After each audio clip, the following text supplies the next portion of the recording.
What is the best way to let someone know that I'm not doing well and that I could use some support? The simple answer: the best way is to establish clear communication and a dialogue of support in advance. But if that isn't possible, then reach out and be direct with someone you feel will respond to you from a place of compassion and care. Here are two simple steps to establish a dialogue of support in advance. One, establish who your safe people are. Who will respond with compassion and care?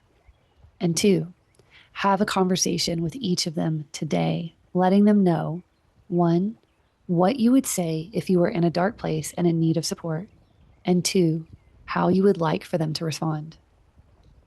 Here are a couple of ways that I let someone know that I need support and the ways in which I wish they would respond. This is what I would say when I really need personal connection. Are you around? I could really use a hug. Or, are you free to go for a walk or jump on a call? The response I'm looking for: meet me for some in person support, a hug, a reminder that I'm loved, a meaningful conversation, and a good laugh. The following is what I would say when I need a reminder that I'm not alone. I couldn't make my bed today, or I had a hard time making my bed today.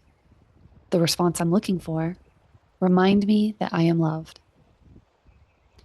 There are times when a simple text exchange is all I need, but there are other times when having an in person connection would be best. And if in person isn't possible, then I explore the option of a video call or phone call. A deeper understanding. I'll admit that I've had many times when I've experienced a low and it felt hard or even impossible for me to reach out for help. All of that changed after I had an unexpected conversation with my good friend Leslie. I mentioned to her that I had recently realized that the biggest indicator for me to know that I wasn't doing well was when I don't make my bed. As we were getting off the call, she said to me, "Hey, Jenny, the next time you don't make your bed, or even if you feel like you can't make your bed, just text me and let me know, and I'll remind you how much you are loved." That simple conversation has led to an understanding not just between Leslie and myself, but also between me and all of my friends and family, as well as anyone who has heard me share this story. And the understanding between us is that if one of us messages the other saying that we didn't make our bed, what we're really saying is, "Hey, I need some support," or "I'm in need of some love," without having to say, "Something's wrong with me," or "I'm not okay."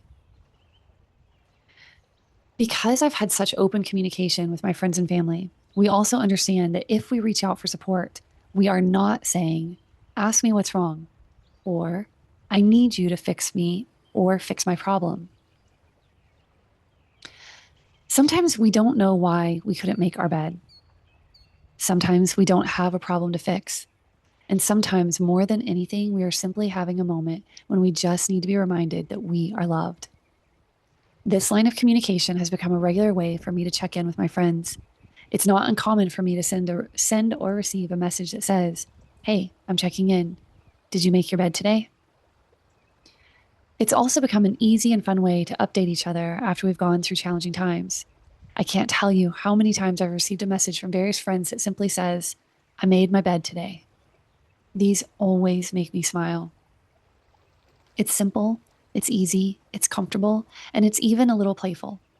Asking for support or checking in with friends doesn't have to be awkward or painful. In moments when I've needed more than just a reminder that I'm loved, when I've felt the need to be in the same space with someone who cares about me, I have sent a message saying, "Are you around? I could really use a friend right now." Or I might say, "I could really use a hug right now." Both of these messages are when I know that I really need to experience an in person connection. Sometimes a loving text message can be enough, but other times, when the isolation feels really intense, I need to have face to face, direct human contact.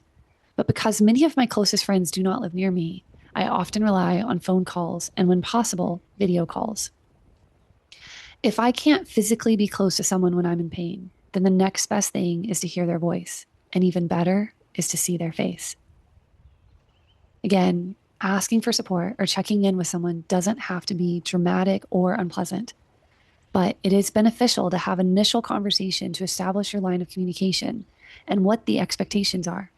I encourage you to find what works best for you at home at work and with your friends.